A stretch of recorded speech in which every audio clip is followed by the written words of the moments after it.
Bienvenidos a Fuera de Consulta. Este es el episodio 14.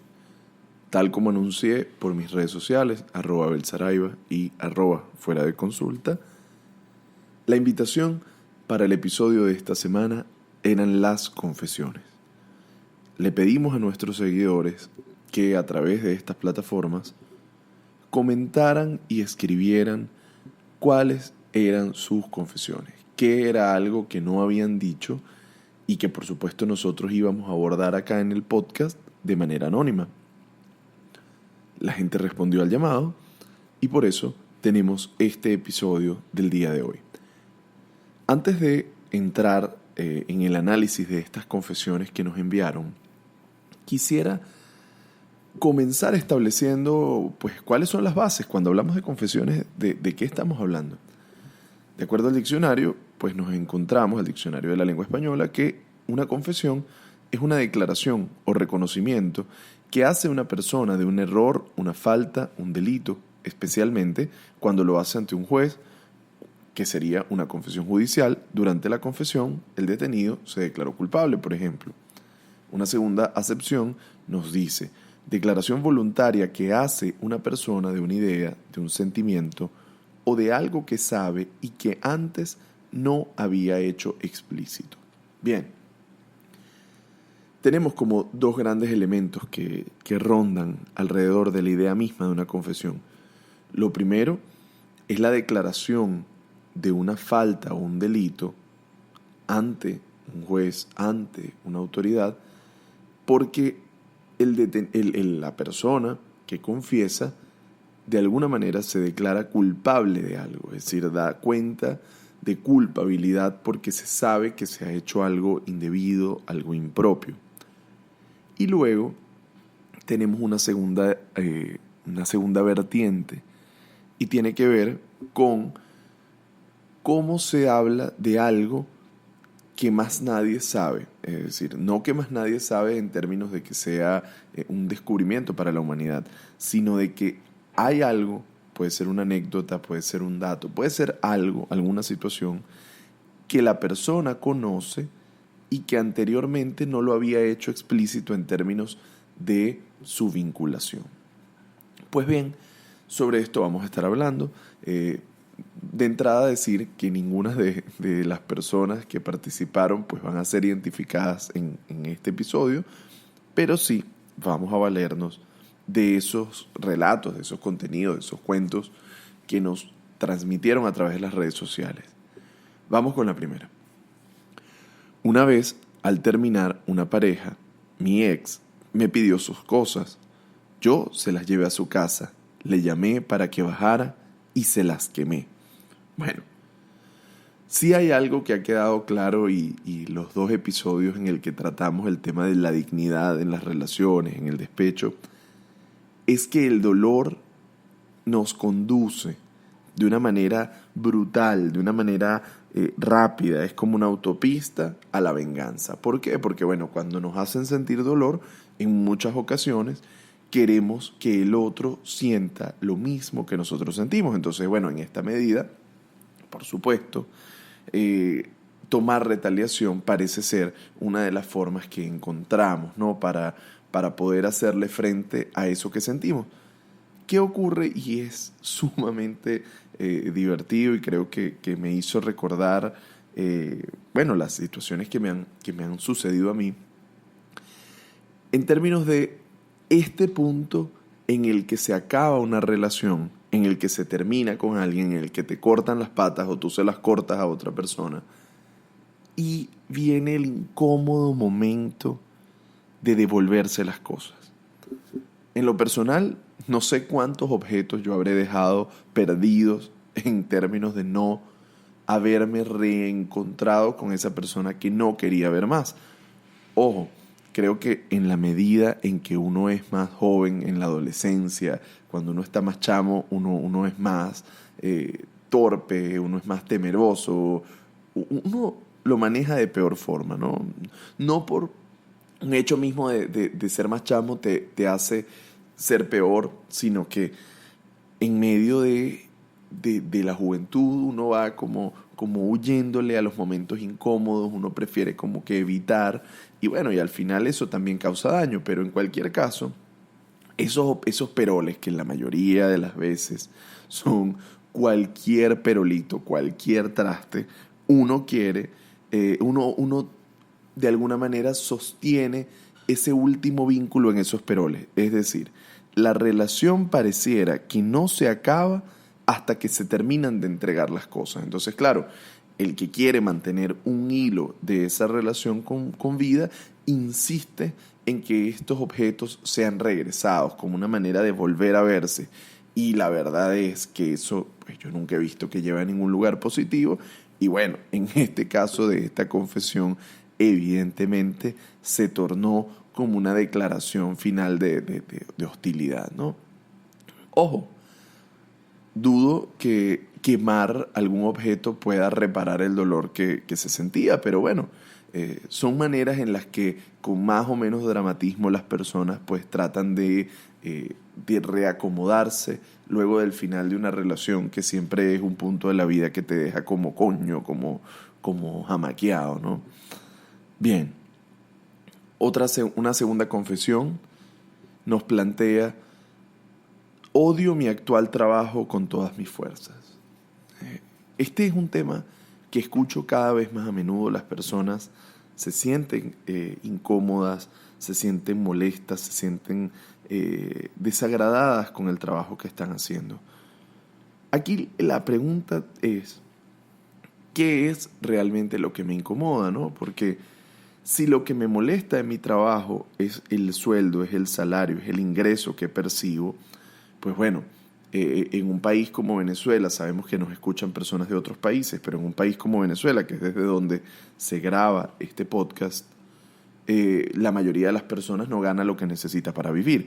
Pero en el caso de quienes pues sí reciban un ingreso que es adecuado, también pueden experimentar este malestar. En el caso del ingreso, la pregunta que yo tendría que hacerme necesariamente es, bueno, si yo hago este trabajo solamente por un tema de remuneración, si yo puedo conversar, si yo puedo hacer presión para obtener alguna mejora salarial, si yo puedo hacer algún otro complemento, si es que este trabajo representa algo que le dé sentido a mi vida. Ahora, si no tengo margen de maniobra o si aún mejorando mis condiciones salariales considero que el trabajo que hago me hace infeliz, que no tiene sentido para mí, que no tiene sentido para otros y que no me permite llegar a realizar eso que quiero con mi vida, tanto material como vocacionalmente, entonces creo que hay que repensar. Yo insisto en esto muchas veces, que yo me levanto todas las mañanas y me pregunto si lo que hago tiene sentido para mí, si lo que hago tiene sentido para otros y finalmente si lo que hago vale en la medida en que me lleva a alcanzar mi proyecto de vida. Cuando la respuesta es positiva, yo salgo de mi casa. Si la respuesta fuese negativa, pues entonces yo me replantearía muchísimas cosas y me ayuda pues esto bueno, a ajustar el rumbo, ¿no? Creo que ajustar el rumbo. Cuando el trabajo le da sentido a lo que hago, cuando el trabajo se conecta con lo que soy, creo que entonces estamos hablando de la vocación. Y la vocación nos conecta con otro tema que está muchísimo más allá del dinero, aunque sin caernos a cuentos, a mentiras, a sentimentalismo, bueno, a historias, necesitamos, por supuesto, ingresos y recursos para poder vivir dignamente. Bien, otra de las confesiones, de las siguientes confesiones, la tercera que vamos a analizar hoy, dice así: me acosté con un compañero de la maestría. Miren qué interesante que el tema del sexo siempre aparece de la mano de la idea de la confesión, ¿no? Porque pareciera que en esto que el sexo y las relaciones sexuales pueden aportar en términos de lo prohibido, lo oculto, lo clandestino, siempre aparece allí como un tema del que no queremos que se sepa públicamente ante terceros, pero del cual, pues no podemos evitar pensar o considerar. Creo que los espacios, sobre todo los espacios donde las personas comparten mucho tiempo de manera cerrada, es decir, que tienen que interactuar mucho, que les demanda tiempo, atención, son proclives a que, bueno, se produzcan este tipo de intercambios.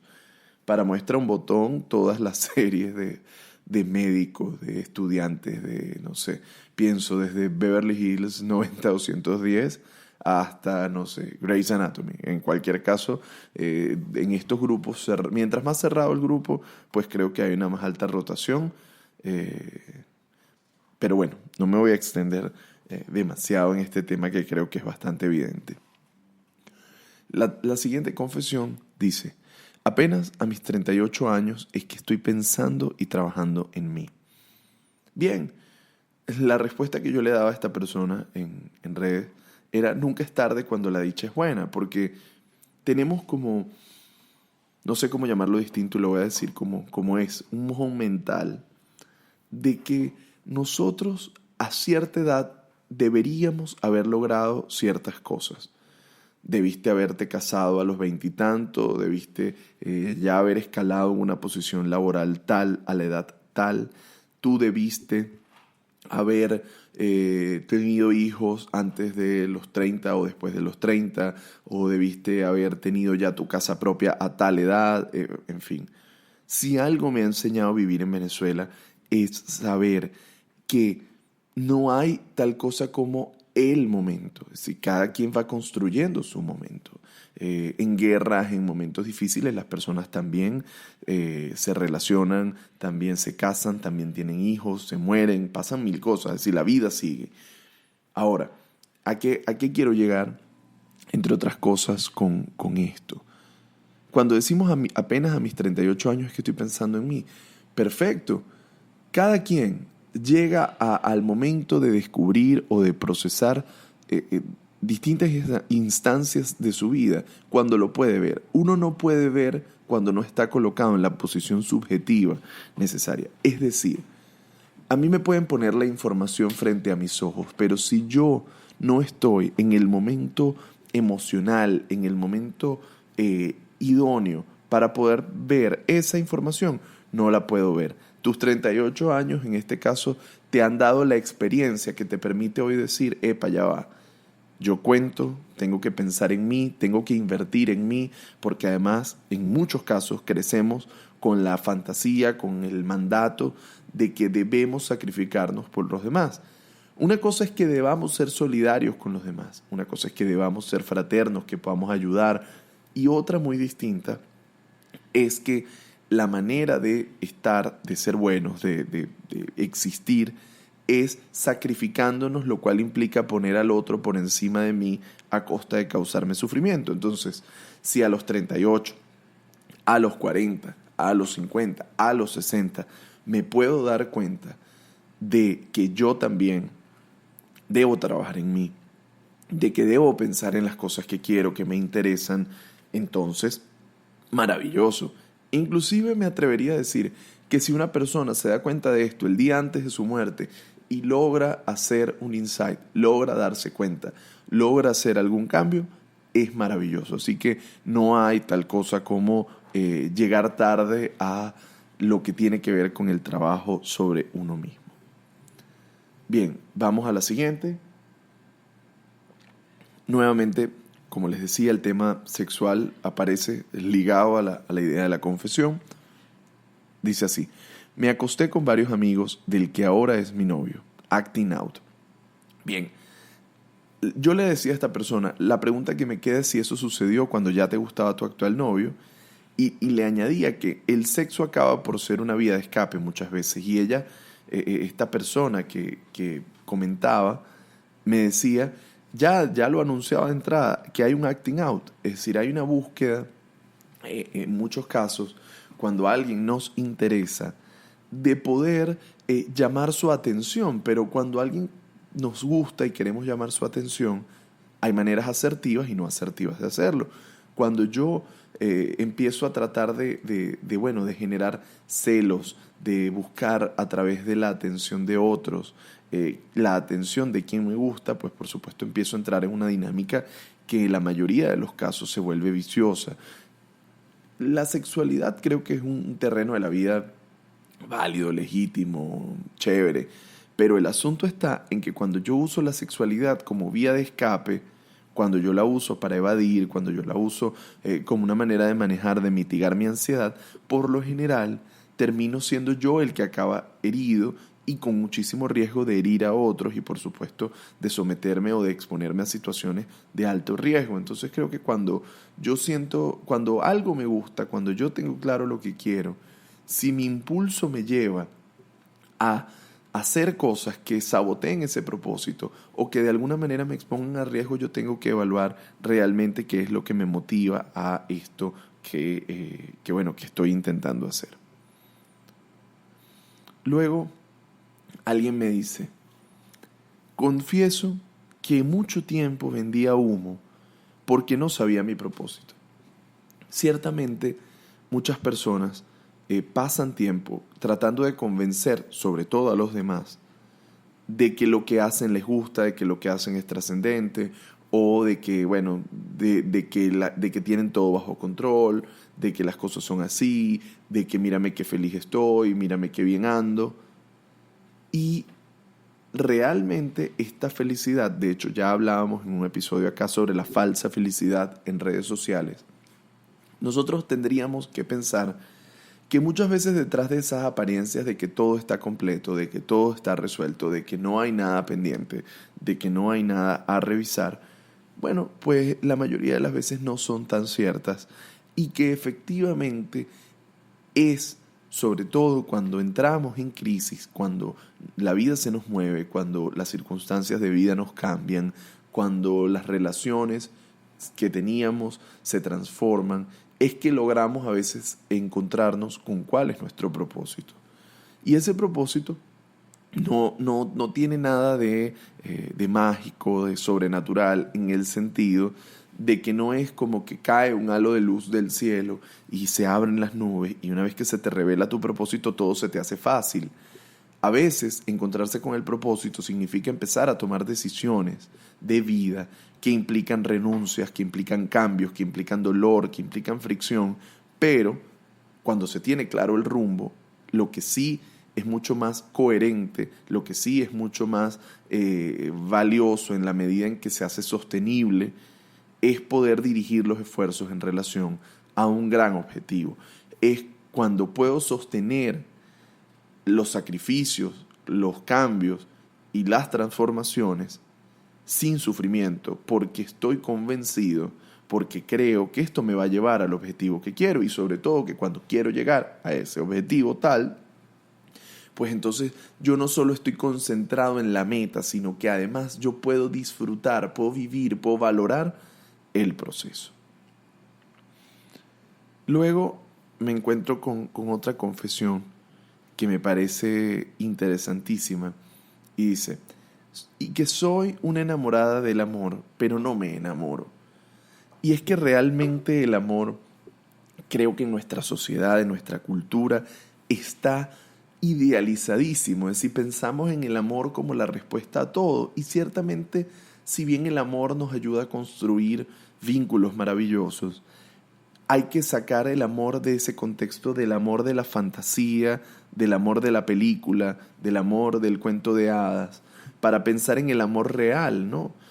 Lacan decía, amar es dar lo que no se tiene a la persona equivocada. Y cuando él decía esto, hacía alusión de que queremos completar al otro, pero además ese otro que queremos completar, que pareciera que es nuestra pareja, en realidad es nuestro esfuerzo de completar a ese gran otro de nuestra vida, que no necesariamente es la pareja, sino que comienza en nuestra vida siendo los padres, pero luego puede ser la cultura, la sociedad, la academia, en fin. Entonces, retomo la idea central. El amor hay que entenderlo como un ejercicio donde se trata de tomar, de abrazar lo imposible, donde se trata de entregarse al otro, donde se trata de relacionarse con el otro desde un un sentimiento que trata de exaltar aspectos positivos, que trata de conectarse con la vida, pero el amor tiene límites. El amor no todo lo puede, en la medida en que tú puedes estar con una persona a la que ames mucho, pero si tiene conflictos, si tiene situaciones que debe trabajar, si tiene grandes heridas del pasado, no las va a poder resolver solamente porque tú lo ames. Esa persona tiene que poner de su parte, esa persona tiene que remar, esa persona tiene que llegar a una serie de eventos. Y puede que aún así esta persona no logre esa idealización de estar completo, ¿no? Entonces, yo tengo que saber que si bien el amor es un sentimiento maravilloso y que trata de impulsarnos hacia entregar lo mejor de nosotros, saber que el otro tiene una parte y que el amor solo no garantiza, igual que el amor también nos habla de una situación que tiene que ver con que una vez que alguien te dice que te ama, no te dio un cheque en blanco para la eternidad. El amor se parece mucho a una planta, si no la riegas, si no la cuidas, si no la cultivas, evidentemente se va a marchitar o va a dejar de crecer y se degrada. Ahora, ¿qué pasa? Que cuando tenemos el amor, y un poco para responder al planteamiento de esta confesión, montado en un pedestal muy alto, puede que nada calce desde ese lugar, ¿no? Y yo creo que cuando nos vamos acercando a que el amor tiene imperfecciones, aunque a que el amor no necesariamente es un sentimiento todo y total, sino que es un sentimiento bonito, lindo, pero que bueno, que tiene bemoles, que tiene matices, que se expresa de distintas maneras, entonces allí podremos vivir el amor. Ojo, no es lo mismo estar enamorado como ese sentimiento, ese rush, que de hecho afortunadamente bioquímicamente tiene un término, ¿no? Tiene un término en la medida en que no dura toda la vida. ¿Y por qué no dura toda la vida? Porque bueno, imagínate que uno estuviera todo el tiempo perdiendo las llaves, dejando de comer, distraído en el trabajo. Bueno, sería un desastre la vida. Es decir, ese enamoramiento así que te lleva dura un tiempo y luego, es decir, se transforma, madura en ese amor que puede tolerar no solo mi fantasía sobre el otro, sino que un amor que puede tolerar los defectos, las faltas en el otro y que aún así te permite seguir, continuar. Este episodio se nos está haciendo un poquito más largo, pero creo que vale la pena poder revisar todo esto que ha surgido en redes. Nuevamente sobre el amor, nos dice alguien: confieso que siempre me enamoro del peor. Debes seguir hablando del desamor, me invitan, ¿no? Cuando yo me enamoro del peor, en el fondo, lo que creo que puede estar sucediendo muchas veces es que yo no estoy viendo realmente a la persona que tengo enfrente, sino que es probable que yo le esté colocando a esa persona, le esté añadiendo, le esté cargando de mi fantasía, de lo que yo quiero ver en esa persona más allá de lo que es. Fíjense que muchas veces las personas cuando se desenamoran, cuando rompen, dicen, es que tú no eras la persona que yo conocí. Y yo siempre digo, ya va, esta persona probablemente siempre haya sido la misma, solamente que tú la estabas viendo desde unos cristales diferentes, aun cuando efectivamente las dinámicas de las relaciones cambian y lo que le mostramos al otro no necesariamente es siempre igual. Entonces, si yo me enamoro del peor, quiere decir que probablemente yo no me estoy fijando tanto en lo real o en la realidad, sino que yo probablemente me estoy conectando con mis propias fantasías sobre esa persona y ojo con un elemento muy peligroso, ¿verdad? Y tiene que ver con esa dinámica de creer que nosotros podemos restaurar y cambiar a las personas.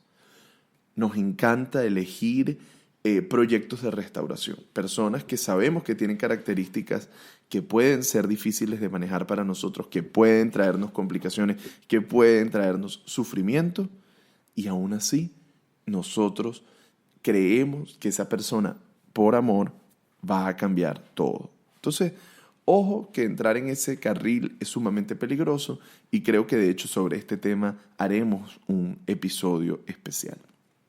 Bien, por último, nuevamente, porque es que es inevitable la gente frente a la idea de la confesión, habla esta persona de que le encanta su lado perverso y en él su inteligencia sexual, lo cual le ha llevado a aprender mucho. Es maravilloso que cada quien se encuentre con sus luces y sus sombras y lo que es, pero además quiero aclarar algo, y lo decíamos cuando invitábamos a esta participación en este episodio, era que aquí podíamos escuchar las confesiones, pero no perdonarlas. Muchas veces la idea de la confesión busca el perdón de un tercero sobre lo que hacemos y de lo que no siempre nos sentimos orgullosos. Creo que sobre la idea misma de la confesión, lo que cabe es aceptarnos a nosotros mismos, con nuestros errores, con nuestras contradicciones, con nuestros sentimientos, con nuestros anhelos, esos que a veces no nos atrevemos a confrontar, con nuestros deseos de encontrar ciertas cosas que nos hagan felices. Fíjense que hoy hemos hablado de amor, propósitos. Sí, ha salido el sexo, pero el sexo como un elemento dentro de las confesiones que sería esperable y que es parte de la vida. No es el centro ni el fin de la vida, es decir, es una dimensión, y cómo nos ubicamos en nuestras relaciones, en nuestras dinámicas, en cómo nos sentimos, nos lleva efectivamente a expresar esa dimensión de la vida de maneras más saludables o de formas que inclusive pueden llegar a causar daño porque nuestros sentimientos se hayan revueltos. ¿A qué los invito yo? Para cerrar este episodio, yo los quiero invitar a que, más que confesarle a un tercero cuál es su situación, cuáles son las cosas ocultas que han hecho, cuáles son las cosas terribles que pueden haber pasado, la invitación es que ustedes sean capaces de confesarse a ustedes mismos qué es lo que quieren, qué es lo que no les gusta de la vida que llevan y cómo son capaces ustedes de transformarlo. Esto fue Fuera de Consulta. Nos vemos en una próxima oportunidad.